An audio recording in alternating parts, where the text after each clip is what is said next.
안녕하세요. 심리학자 이성경입니다. 스톡데일 패러독스 혹시 들어보셨나요? 스톡데일은 사람 이름이고 패러독스는 역설이라는 뜻입니다. 베트남 전쟁에서 많은 미군들이 잡혀 수용소 생활을 했는데 미군 장교 스톡데일도 마찬가지로 베트남군에게 잡히게 되어 포로 생활을 시작합니다. 매일매일 지독한 폭행과 고문이 남발하는 이 기약 없는 수용소 생활을 견디기 위해서는 언젠가 풀려날 것이라는 굳은 희망이 필요했습니다. 스톡데일과 동료들은 자유로운 미래를 생각하면서 하루하루를 버티는데 딱 한 가지 차이점이 이들의 생사를 갈라놓습니다. 실제로 스톡데일은 8년에 가까운 포로 생활을 견뎌내어 무사히 석방되었지만 수많은 동료들은 수용소에서 세상을 떠나게 됩니다. 과연 어떤 차이가 있었던 것일까요? 스톡데일이 석방되어 미국으로 귀환하던 당시 한 기자가 스톡데일에게 질문을 합니다. 기약 없는 수용소 생활을 어떻게 견디실 수 있었죠? 그러자 스톡데일이 대답합니다. 언젠가는 반드시 풀려날 거라는 희망이 있었기 때문이죠. 그러자 그 기자가 이어서 한 가지 질문을 더 던집니다. 그러면 반대로 수용소 생활을 견디지 못한 사람들은 어떤 특징이 있었나요? 아마도 그 기자는 긍정적인 미래를 꿈꾸지 않고 부정적인 현실에 낙담한 사람들이었을 거라고 예상했을 겁니다. 하지만 스톡데일의 대답은 의외였습니다. 그 사람들도 언젠가 반드시 풀려날 거라는 희망을 가지던 사람들이었습니다. 그러면서 스톡데일은 이렇게 부가 설명을 했습니다. 수용소 생활을 견디지 못한 사람들은 언젠가 반드시 풀려날 거라는 희망에만 매달린 사람이라고 말이죠.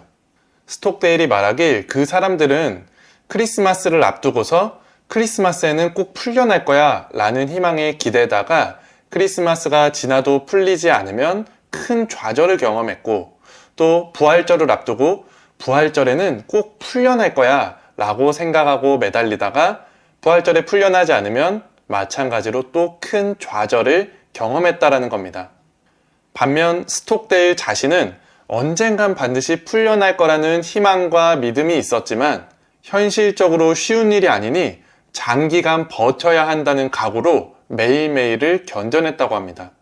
즉, 무조건적으로 긍정적인 미래에만 매달린 사람들은 희망이 절망이 되면서 더 이상 몸도 마음도 견딜 수 없는 지경에 이르렀다는 겁니다.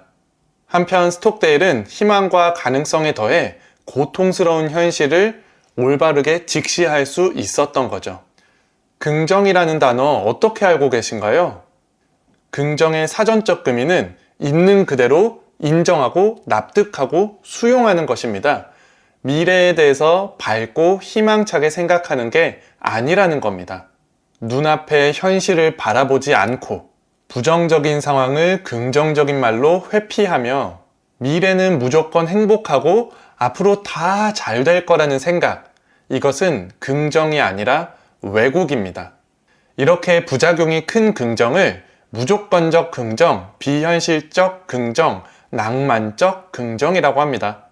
진짜 긍정인 합리적인 긍정을 갖기 위해서는 미래에 대한 희망과 가능성은 열어두되 눈앞에 놓인 고통스러운 현실을 객관적으로 인정하고 현재 해야 되는 일에 집중하는 것이 중요합니다. 반쪽짜리 긍정은 우리를 절망에 빠뜨릴 수도 있다는 사실 꼭 기억해 주세요. 오늘 영상은 여기서 마치겠습니다. 감사합니다.